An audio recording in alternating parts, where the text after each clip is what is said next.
Vamos a continuar hoy con la carta de Santiago. Entonces ese es en el capítulo 4, pero vamos a estar repasando algo del capítulo 3 para retomar. Es un tema que nosotros englobamos bajo el marco general de la fe que se manifiesta por las obras, ¿verdad? Aquel que tiene fe pero no tiene obras, como nos enseña en el capítulo 2, dice que su fe está muerta. La verdadera fe, la fe que proviene de haber oído y creído el Evangelio, la fe que nos hizo nacer de nuevo, esa fe necesariamente produce, tiene obras. Tenemos suficiente ejemplo en la palabra de Dios. En Hebreos 11 tenemos una larga lista, pero no es una lista completa, ¿verdad? Porque nos faltaría el tiempo para hablar de tantos, dice ahí en el mismo texto. Y en eso estamos. Vamos a leer hoy el capítulo 4, los versículos desde el 1 hasta el 7, ¿sí? Y dice así, Santiago capítulo 4, versículos 1 al 7. ¿De dónde vienen las guerras y los pleitos entre vosotros? ¿No es de vuestras pasiones las cuales combaten en vuestros miembros? Codiciáis y no tenéis, matáis y ardéis de envidia, y no podéis alcanzar, combatís y lucháis, pero no tenéis lo que deseáis, porque no pedís. Pedís y no recibís, porque pedís mal para gastar en vuestros deleites. Oh almas adúlteras, ¿no sabéis que la amistad del mundo es enemistad contra Dios? Cualquiera pues que quiera ser amigo del mundo se constituye enemigo de Dios. ¿O pensáis que la Escritura dice en vano, el Espíritu que Él ha hecho morar en nosotros nos anhela celosamente? Pero Él da mayor gracia. Por esto dice, Dios resiste a los soberbios y da gracia a los humildes. Someteos pues a Dios, resistid al diablo y huirá de vosotros. Hasta el domingo pasado, no tuvimos aquí la reunión, ahora tuvimos en Valenzuela, pero los que no pudieron acceder pueden acceder en el canal de YouTube, ¿sí? Entonces voy a retomar un poco con algo que estuvimos considerando el domingo pasado.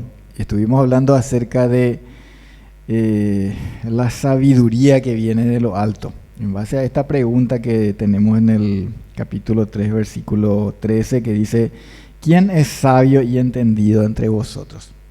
Y si bien ahí en el texto no da una respuesta así directa de quién es el sabio y entendido, a eso accedimos por otros versículos, ¿verdad? Especialmente vimos que sabio es aquel que teme al Señor, ¿sí? Ese es el principio de la sabiduría. El temor a Jehová es el principio de la sabiduría. Sabio también es aquel que anda con su pastor, es decir, aquel que anda con el Señor, porque el que anda con sabio, sabio será, dice la palabra del Señor, ¿verdad? Entonces sabio es aquel que teme a Dios, el que camina con Él y el que recibe los mandamientos y los guarda. Ese básicamente, y así en una forma resumida habíamos visto. Pero aquí seguida esta pregunta que hace en Santiago, dice que el sabio y entendido, el que es sabio y entendido entre vosotros, tiene que mostrar eso por su buena conducta, mostrar su sabiduría por su buena conducta, sus buenas obras en sabia mansedumbre, ¿sí? Tiene que mostrar por su buena conducta, en sabia mansedumbre. Y yo quiero repasar un poquito esto y ampliar tal vez un poco también.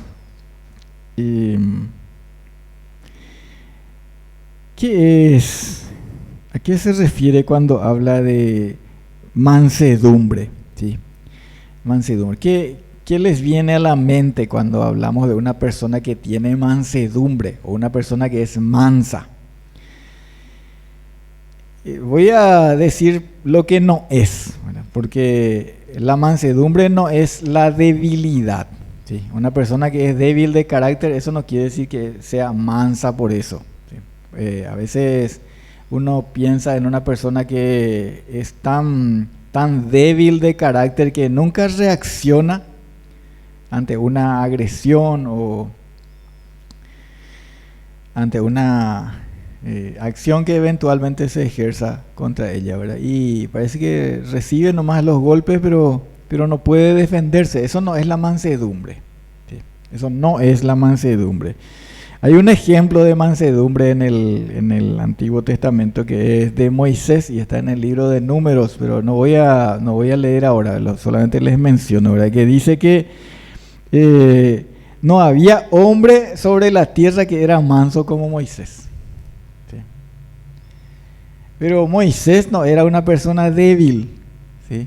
Al contrario, si ustedes se acuerdan, una de las primeras referencias de Moisés adulto que hay es cuando él había sido adoptado por la hija de Faraón y una vez dice que vio a un egipcio que estaba maltratando a un hebreo y él le defendió a ese hebreo y nada menos que mató al egipcio, ¿sí? O sea, digamos que así no era una persona débil que no era capaz de defenderse. Y también en ese momento no se vio, por decir así, la mansedumbre de Moisés, ¿verdad? Porque la mansedumbre que él de la cual habla la Biblia no era natural, sino que era la que él adquirió como fruto del Espíritu de Dios, ¿sí? Era por su sometimiento al Señor. Así que mansedumbre podríamos decir, y también nosotros encontramos eso en el fruto del Espíritu Santo, ¿verdad? El fruto del Espíritu que es amor, gozo, paz, paciencia, ¿verdad? Mansedumbre, dice, templanza, es fruto del Espíritu Santo. Entonces la mansedumbre podríamos decir que es aquella virtud que hace, o aquel fruto que hace que una persona someta su fuerza y su voluntad bajo el control de Dios. Con la revelación que nosotros tenemos hoy podemos decir claramente bajo el control del Espíritu Santo. Esa es la mansedumbre. Aunque tenemos alguna fuerza nosotros naturalmente, por nuestro carácter, por nuestro temperamento, nosotros dejamos eso, sometemos eso bajo el control de Dios, bajo el control del Espíritu Santo. Toda nuestra fuerza, toda nuestra voluntad, nuestras reacciones, no nos dejamos llevar por nuestras emociones ni reaccionamos impulsivamente, sino que nos entregamos al Señor para que Él nos domine, para que Él sea el que domine nuestra conducta y nuestras reacciones.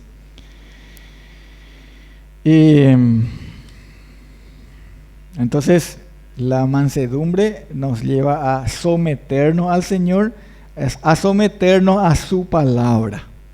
Otro en que nosotros podemos ver la mansedumbre en el Nuevo Testamento, quizá el ejemplo, como en todas las cosas, supremo es Jesucristo, porque Él dijo, aprendan de mí que soy manso y humilde, ¿sí?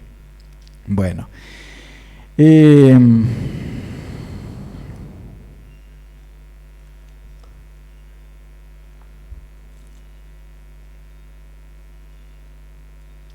en el versículo 17 del capítulo 3 dice que la sabiduría que es de lo alto es primeramente pura, después pacífica, amable, benigna, llena de misericordia, de buenos frutos, sin incertidumbre ni hipocresía. Aquí da una serie de características que yo no voy a poder ahora desglosar ni explicar palabra por palabra, que hacen al carácter, a la característica de esta sabiduría, pero sí quiero detenerme un poco en algo. Aquí dice que es benigna, ¿sí?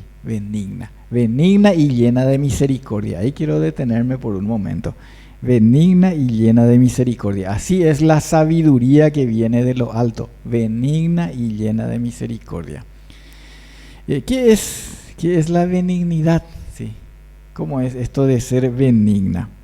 Bueno, la benignidad es la benevolencia, es la clemencia, es un carácter perdonador, y podemos referirnos a lo que dice en Efesios capítulo 4 versículo 32. Ustedes pueden mirar en Efesios capítulo 4 versículo 32. El mandato dice: antes sed benignos unos con otros, misericordiosos. Benignos unos con otros, misericordiosos, perdonándoos como Dios también nos perdonó a vosotros en Cristo. ¿Sí?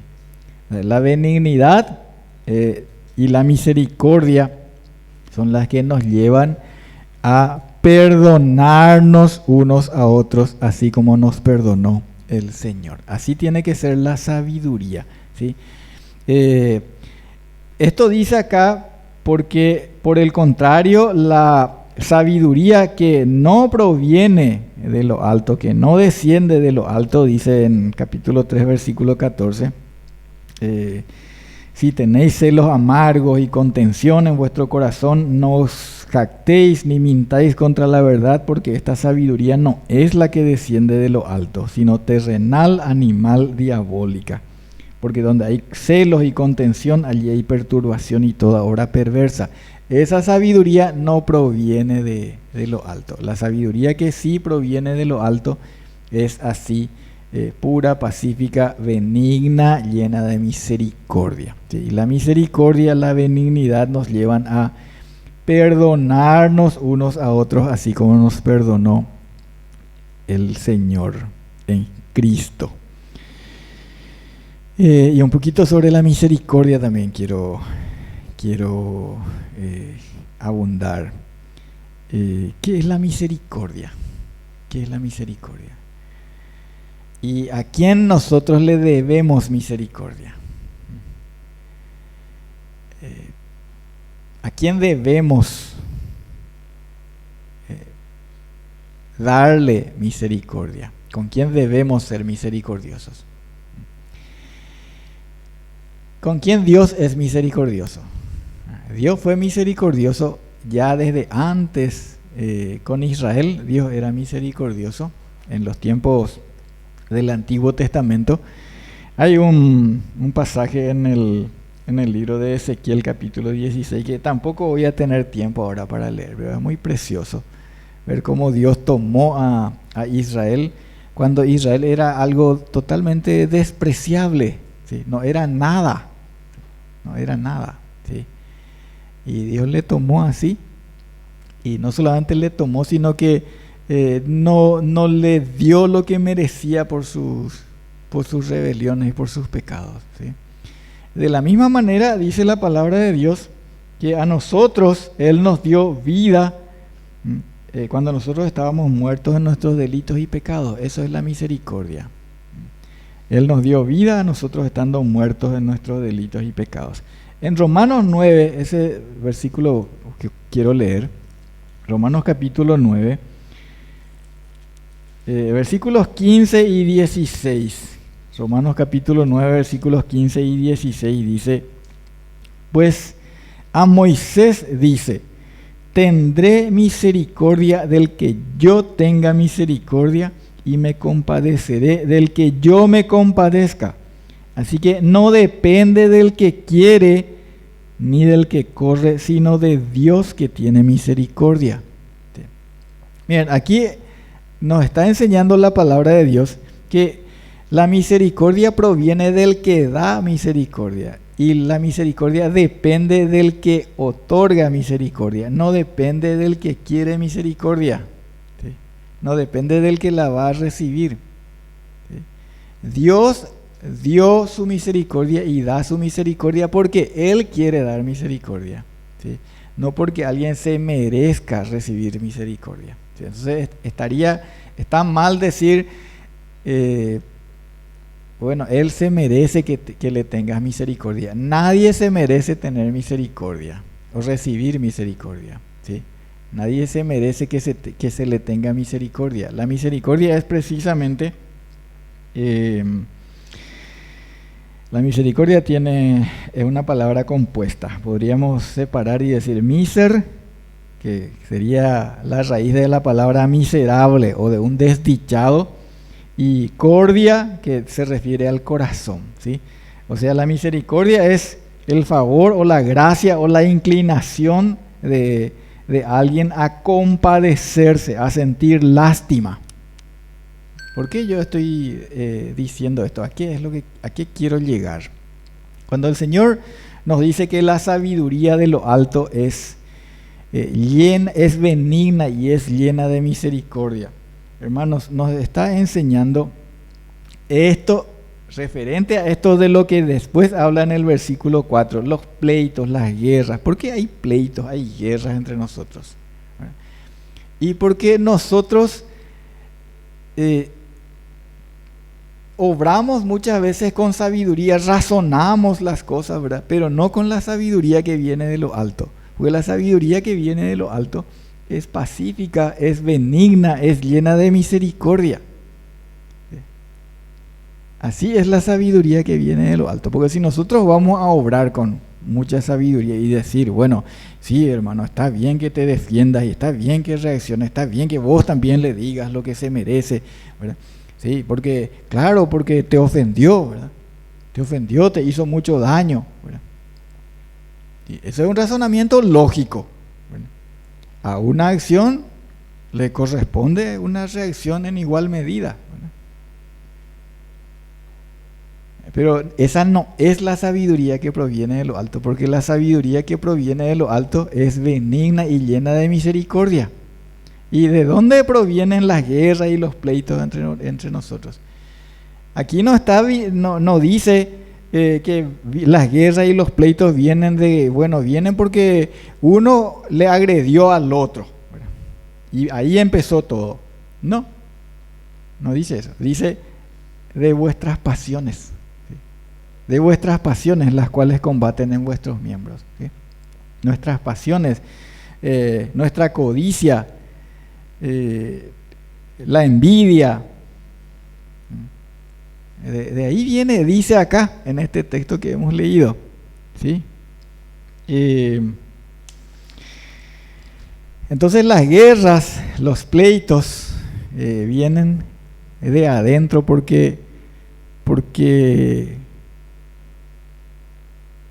si bien puede que tengamos argumentos para extender los pleitos, para prolongar las discordias y para agrandar incluso hasta que sea una guerra, ¿verdad? O hasta romper nuestras relaciones. ¿Cuántas veces las relaciones entre marido y mujer, o entre padres e hijos, o entre hermanos de la iglesia, ¿verdad?, se rompen por algo que comenzó así con una pequeñez? O sea, al menos si uno mira desde afuera, ¿verdad?, si uno mira desde afuera, podría decir, pero y por eso nomás, de eso nomás, ¿verdad? ¿Sí? Pero para el que sufrió, ¿sí?, no es eso nomás, ¿sí? No es eso nomás. Al que sufrió le parece algo, ¿sí?, le parece algo imperdonable, ¿sí? Y puede que sea, ¿verdad? Puede que sea, ¿verdad? Naturalmente puede que sea imperdonable, pero sobrenaturalmente, como fruto del Espíritu Santo, no hay nada que no pueda ser perdonado. Por eso es que el Señor le dijo, cuando le preguntaron, Señor, ¿cuántas veces yo le puedo perdonar a mi hermano? Hasta 7 veces. No te digo 7 veces, 70 veces 7. ¿Sí? El perdón del Señor para nosotros, hermanos, no tiene un límite que se pueda contabilizar así. ¿Cuántas veces vos crees que el Señor ya te perdonó? ¿7 veces? ¿70 veces 7? ¿Cuántas veces 70 veces 7? 490, ¿verdad? Espero no estar errando tanto en mí. Yo creo que a mí el Señor ya me perdonó, pero infinidad de veces. ¿Sí? Infinidad de veces. O sea, es imposible de contabilizar. Bueno, yo no estoy haciendo un llamado, ni la palabra de Dios tampoco hace, ¿verdad? Un llamado a ser débiles, ¿verdad? Y a dejarnos pisotear y esas cosas, ¿verdad? Pero el Señor dijo, aprendan de mí que soy manso y humilde, porque muchas veces las guerras, los pleitos provienen precisamente no de la acción de alguien que nos provocó, sino de nuestras propias pasiones.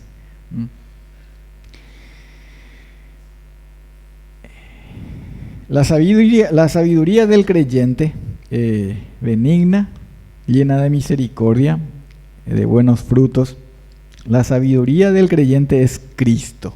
Si nosotros leímos también eso en 1 Corintios, que por medio del Señor, de Dios, Cristo es para nosotros nuestra sabiduría, nuestra justificación, nuestra santificación y nuestra redención.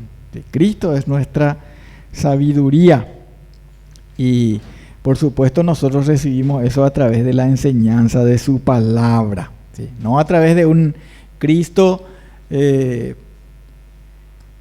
a quien nosotros tenemos que contemplar o algo así de una manera extática o no, a través de su palabra Él se hace vivo y presente a nosotros y Él nos habla como nuestro buen pastor y nosotros le seguimos. Por eso también habíamos visto ese versículo de la palabra de Dios que dice que el que es sabio recibe la enseñanza.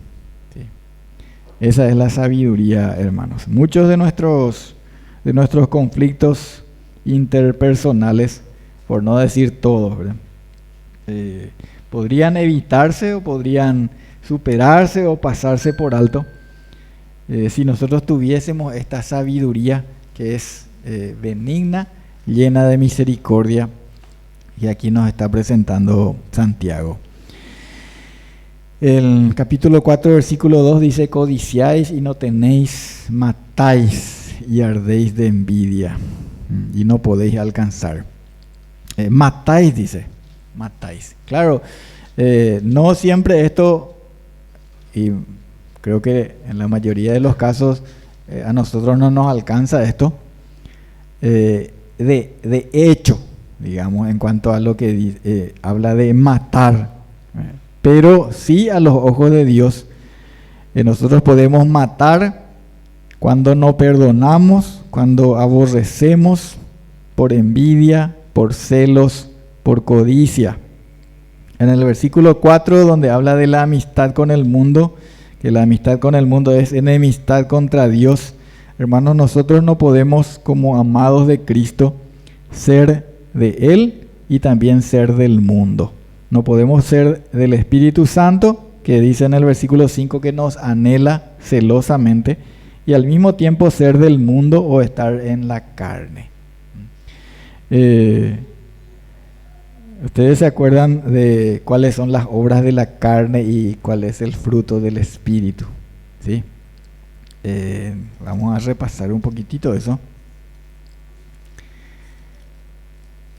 En Gálatas capítulo 5, versículo 16 dice: andad en el Espíritu y no satisfagáis los deseos de la carne.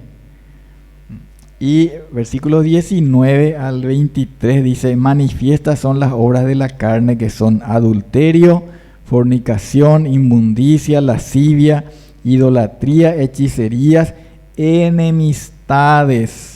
Esta parte quiero subrayar porque tiene relación con lo que estamos considerando.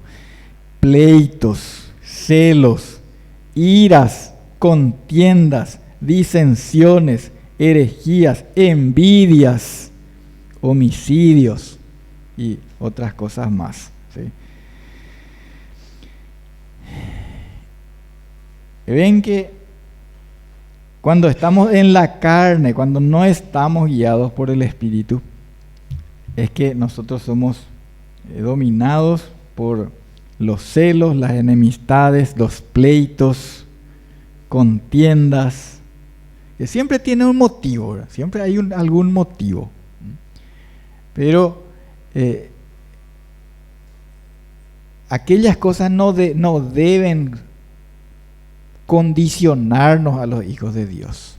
Nosotros tenemos que aprender a responder así como el Señor, que dice que cuando a él le maldecían, él no respondía con maldición. ¿Por qué? Porque él era manso y humilde. Eso es lo que tenemos que buscar.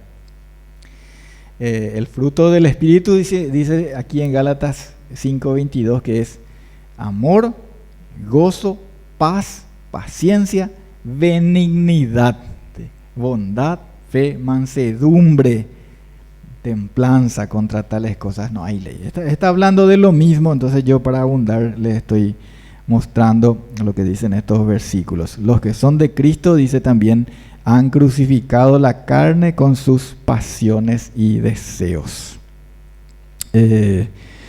Versículo 7 que hemos leído aquí en Santiago, capítulo 4, dice, someteos pues a Dios, resistid al diablo y huirá de vosotros. El someterse, hemos visto en cuanto a la mansedumbre, el someterse a Dios es un acto de mansedumbre, porque si no nos sometemos a Dios, entonces vamos a ejercer nuestra propia sabiduría y nuestra propia fortaleza en la carne. Vamos a tener pleitos, enemistades, vamos a reaccionar, no vamos a perdonar, ¿sí? Sométanse a Dios, entonces resistan al diablo, dice. ¿Qué es lo que tenemos que someter? Y someter todo nuestro ser, nuestros miembros, nuestras pasiones, nuestros resentimientos. Resistir al diablo y no hacerle las cosas tan fáciles, podríamos decir. ¿Se acuerdan ustedes de el libro de Génesis, ¿verdad? Cuando Caín mató a su hermano? Antes que llegara a ese punto, cuando él se había enojado porque Dios le recibió la ofrenda a su hermano y no recibió la suya, Dios le dijo algo así como, ¿por qué estás así con esa cara? ¿Por qué estás enojado? Caín, si vos haces así como se te enseñó a hacer, a vos también se te va a recibir, ¿sí? Caín, el pecado te está ahí acechando, pero vos podés vencer, no vayas a dejar que el pecado te venza, ¿sí? ¿Y cómo tenía que hacer eso? Y obedeciéndole al Señor. Por eso dice acá, sométanse a Dios, resístanle al diablo y él va a huir de ustedes. Esa es la manera, hermanos, en que nosotros podemos, en lugar de que las obras de nuestra carne se manifiesten en nosotros, llevar el fruto del Espíritu.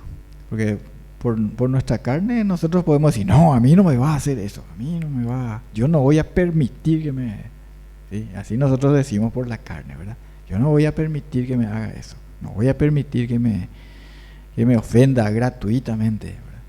¿Sí? Y así nosotros oramos por la carne, ¿verdad? Porque ahora me va a conocer, ¿sí? Pero el fruto del Espíritu, ¿verdad?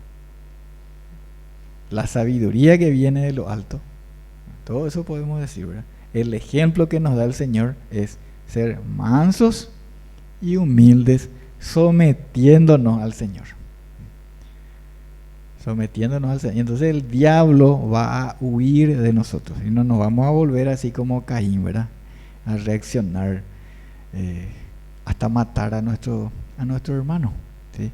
A lo mejor no con la piedra con la que él le golpeó en la cabeza, pero con el aborrecimiento, con la enemistad, con los celos, con los pleitos, ¿sí? Las guerras, ¿sí? Guerras interminables que a veces llevamos entre hermanos. Que el Señor nos ayude con su gracia y con su misericordia a ejercer también y a llevar este fruto del Espíritu, para que adornemos entonces así la gracia que hemos recibido de Él. Amén.